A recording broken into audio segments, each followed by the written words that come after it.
Alright, so WWE Monday Night Raw was tonight again, and one hell of a Raw tonight. It was very impressive. Tonight was Raw in Chicago, which most of everybody knows is the hometown of CM Punk, who has not been on WWE programming or events since after the Royal Rumble. Everyone knows by now Punk walked out on the company the night after the Royal Rumble. But there were rumors running rampant tonight that Punk may make his comeback. First time Punk's been mentioned on WWE TV since then. And as soon as Raw hit the air, Punk's theme music hit, and out comes Paul Heyman. Great way to kick off Raw. Heyman fed the CM Punk chants, fed the Punk chants for a good couple minutes.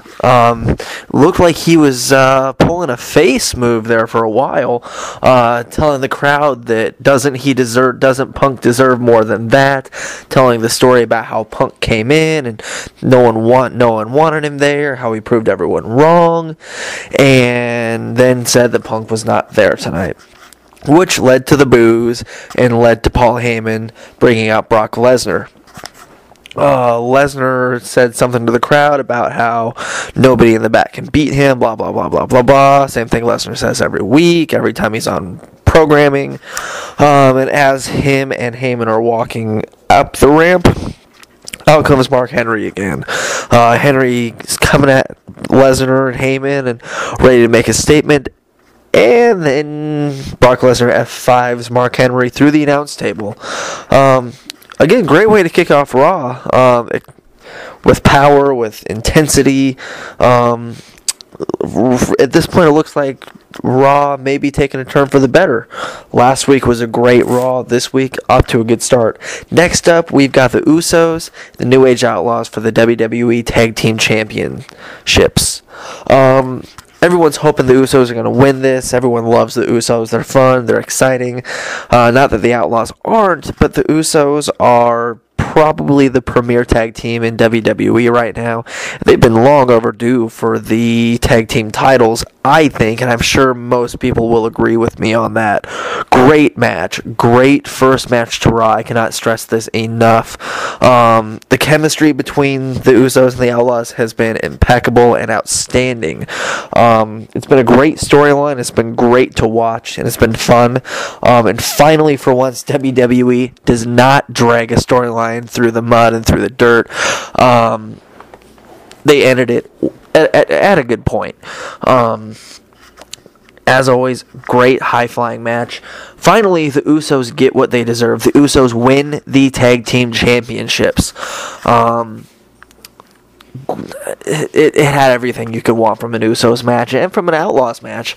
A lot of back and forth, and finally, the better team prevailed.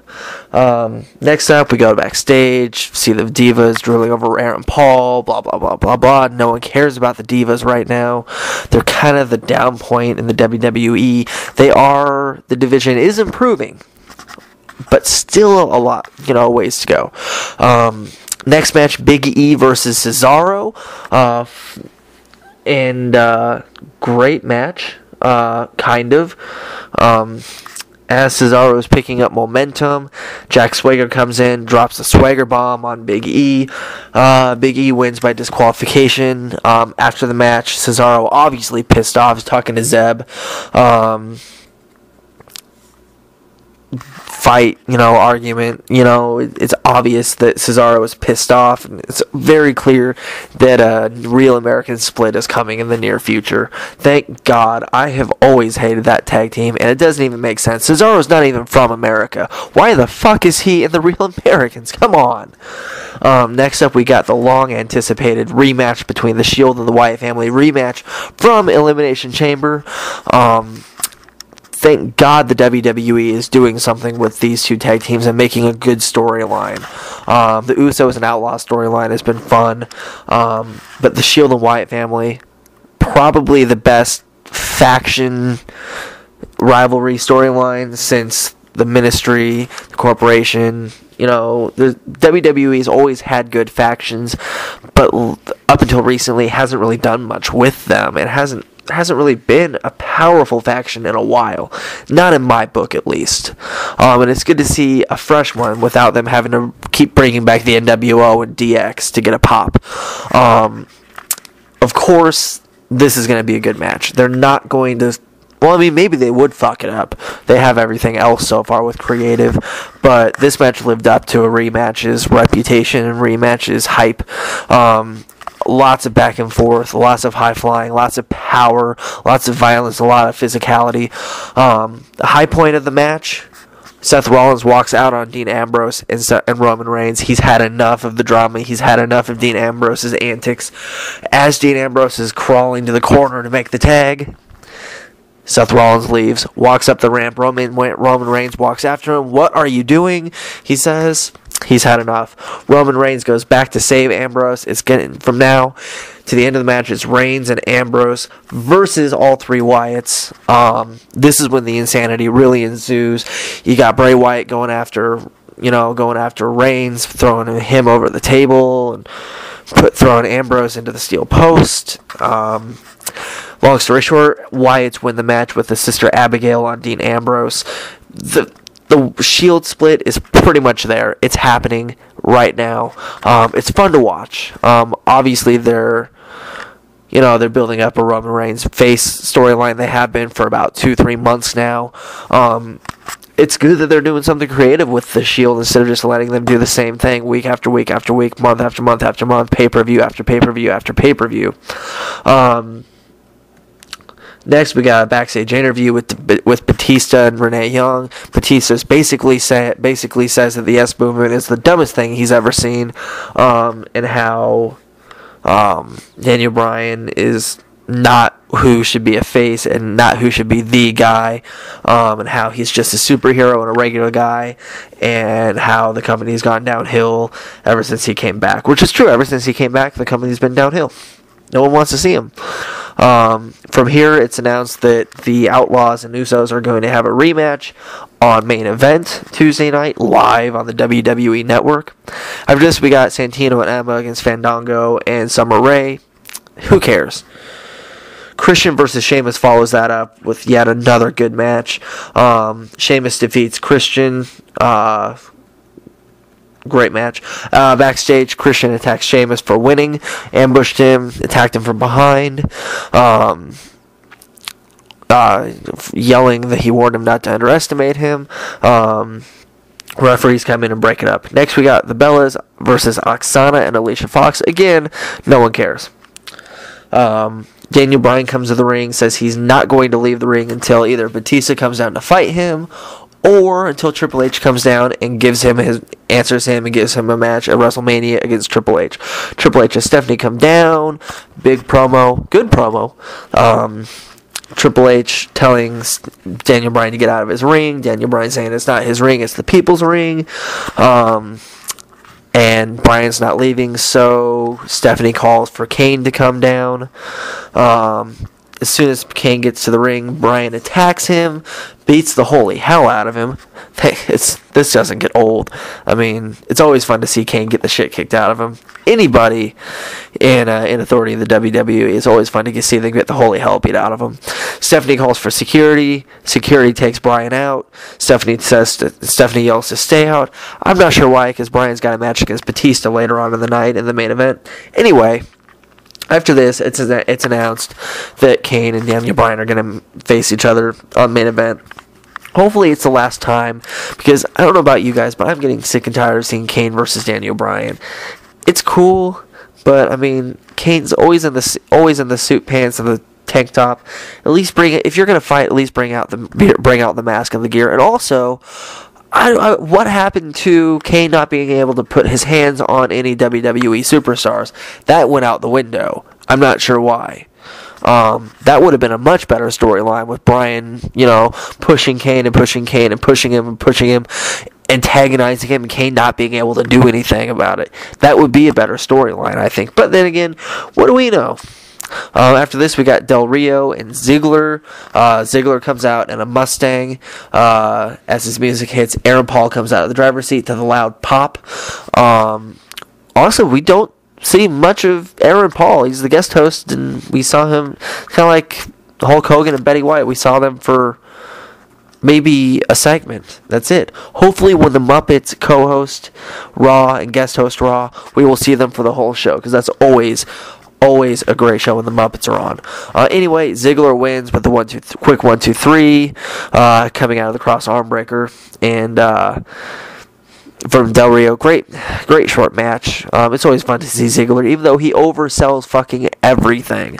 After this, it's finally announced that Paul Bearer will be inducted into the WWE Hall of Fame with the Warrior, Jake Roberts, and Lita. It's great to see Paul Bearer going in, like I said in a previous podcast. The man has done so much. He's probably the best manager of all time. I know that's a big statement, but I mean, he managed Kane, he managed The Undertaker, he managed Mankind. Not many people remember that. Great manager, great character. Again, I wish he would have been inducted when he was alive. I mean, if they dropped the ball on that, but thank God he's finally going in. Next, we got Big E versus Jack Swagger. I'm not sure why they did this match. But shortly after, like 4 minutes after the match starts, if that, probably right after the bell, actually, Cesaro jumps Big E from behind, hits him with the neutralizer, and Big E wins by disqualification. After the match, Cesaro and Swagger are going at it, pushing each other, yelling at each other. Coulter makes them hug it out and do the We the People chant, or pose, whatever you want to call it. It's pretty clear that they're going to face each other at WrestleMania, Cesaro and Swagger. After this, Cena comes out and addresses the Wyatt family. It's a decent segment.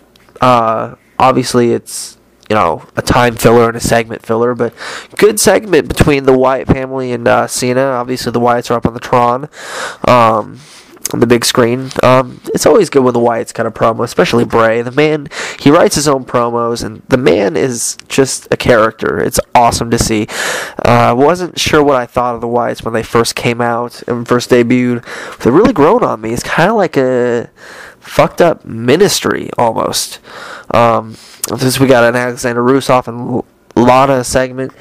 It's just so stereotypical Russian Bulgarian thing. Really doesn't look very good on the Russians. I really think that they need to put Rusev into the ring. I know they're not planning on doing anything with him until after Mania, but I mean, the man's big. He would be great to have on WWE television.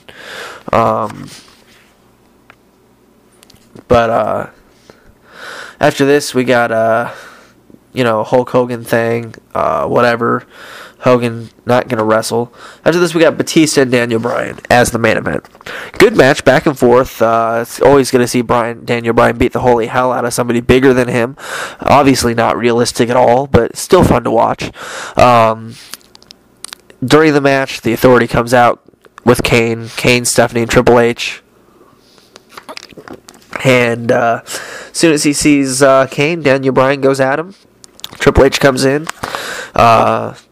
Kane and Batista beat down Daniel Bryan. And as Triple H is yelling at Bryan with the mic, Daniel Bryan just kicks him in the head, knocks him down.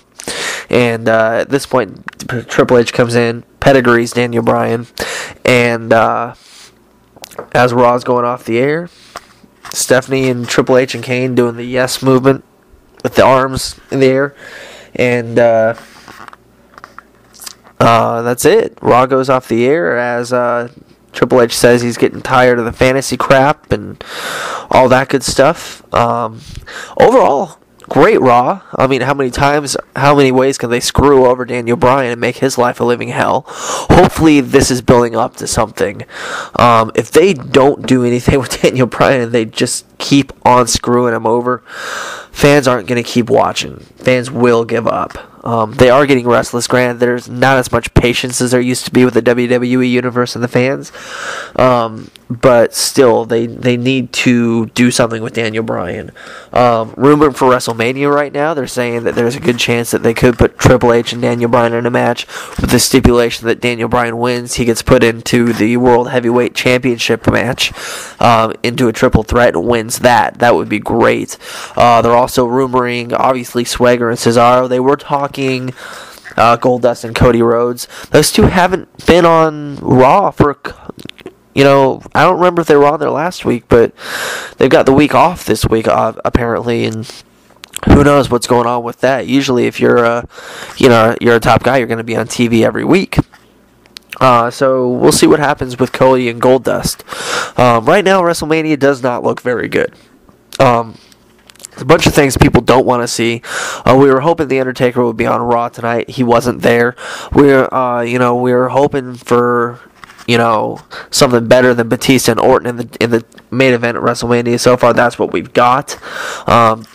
Two heels against each other in the main event of WrestleMania is a horrible, horrible creative idea. I mean, no one wants to see two heels. People want to see a face and a heel or two faces. There's no one to cheer for if it's two heels.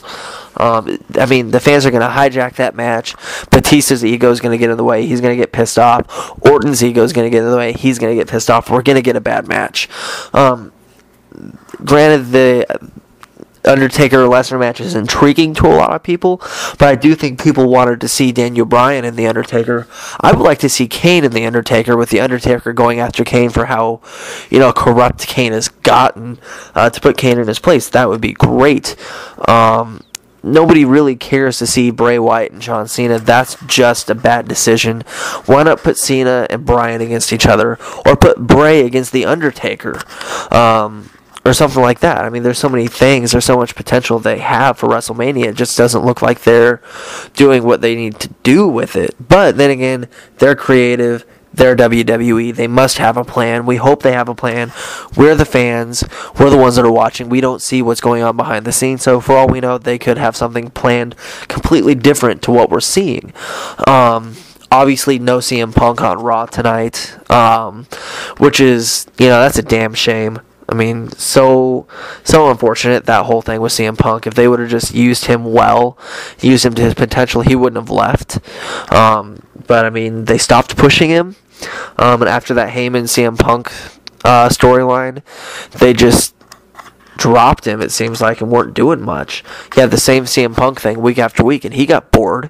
And, whatever. But hopefully they can do something to bring him back before WrestleMania, because the CM Punk Triple H storyline it was good. That match would be awesome. So please, WWE, if for some reason you're watching this, bring back CM Punk some way. Bring him back. Do whatever you have to do to get him back. It doesn't matter. People want to see Punk. He's a big seller, crowd favorite. It's ridiculous that you're not doing what you need to do to bring him back. But overall tonight, Raw, home run, great Raw, lots of drama, lots of emotion, lots of physicality, very violent. It was great. It looks like we're still taking steps to get back to what the Attitude Era was, and it's slowly happening, it looks like. It's fun. So we'll see what happens on main event tomorrow. We'll see what happens on SmackDown this Friday, even though it's happening after main event. On that note, sound off in the comments. Let me know what you think. Thanks for listening.